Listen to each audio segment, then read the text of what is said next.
She sued her best friend's wedding venue after one dog bite, a dog bite at a wedding, a friendship that didn't survive it, and text messages that made a courtroom go completely silent. The plaintiff had been a guest at her former best friend's wedding, a June ceremony held at a private outdoor venue nestled in the hills outside the city.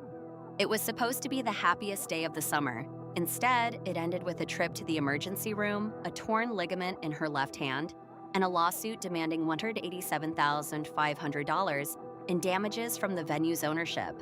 The two women had been inseparable for 11 years. College roommates turned bridesmaids turned business contacts. The plaintiff had even helped the bride select the venue herself, attending the site walkthrough the previous October. What she hadn't signed up for, she argued, was being ambushed during cocktail hour by a 70-pound Rhodesian Ridgeback named Archer, a dog that belonged to the venue's co-owner and, according to staff, was known to roam the property during private events. The plaintiff's case was thorough and, on its surface, compelling.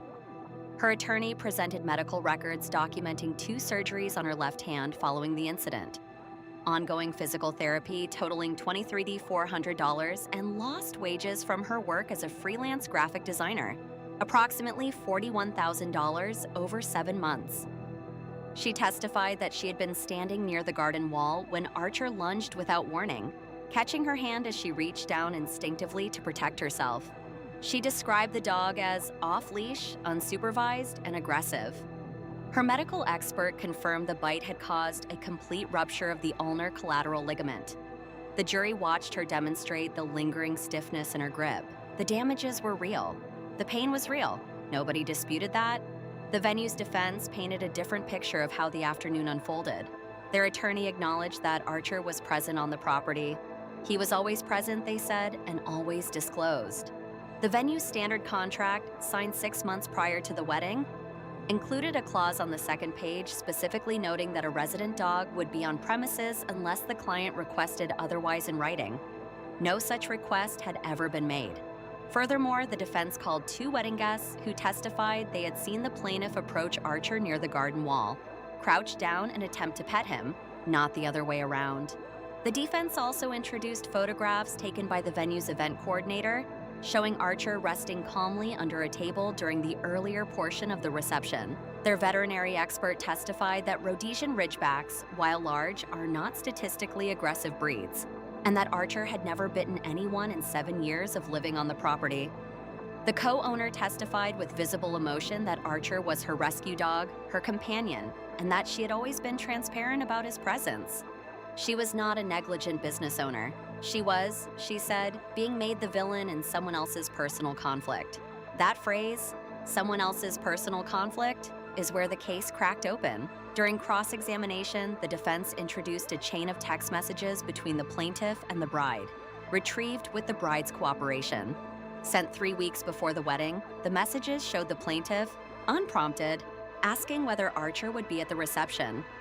The bride confirmed he would. The plaintiff's response, verbatim: "Honestly, fine with me. I love that dog. I'll probably spend half the reception with him anyway."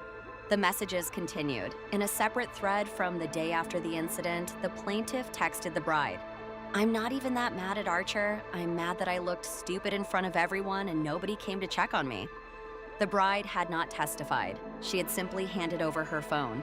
The judge took 40 minutes to return with findings. She ruled in favor of the defendant on all counts. The venue had disclosed the dog's presence contractually. The plaintiff had prior knowledge and had expressed no objection. Eyewitness testimony and photographic evidence contradicted the plaintiff's account of an unprovoked attack. The plaintiff was awarded nothing. Her own medical costs, attorney fees, and court filing expenses, all of it hers to bear.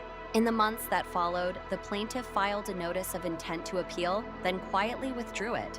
The friendship between the 2 women, already fractured before the trial began, did not survive the revelation of the messages. The bride later said in a recorded deposition for the withdrawn appeal that sharing those texts had been the hardest decision she'd ever made. She said she'd asked herself whether loyalty to a friendship meant protecting someone from the truth. She decided it didn't. And that's the question this case leaves behind. When a friend asks you to stay silent to protect their story, and you know the story isn't true, do you owe them your loyalty, or do you owe the truth to everyone else in the room?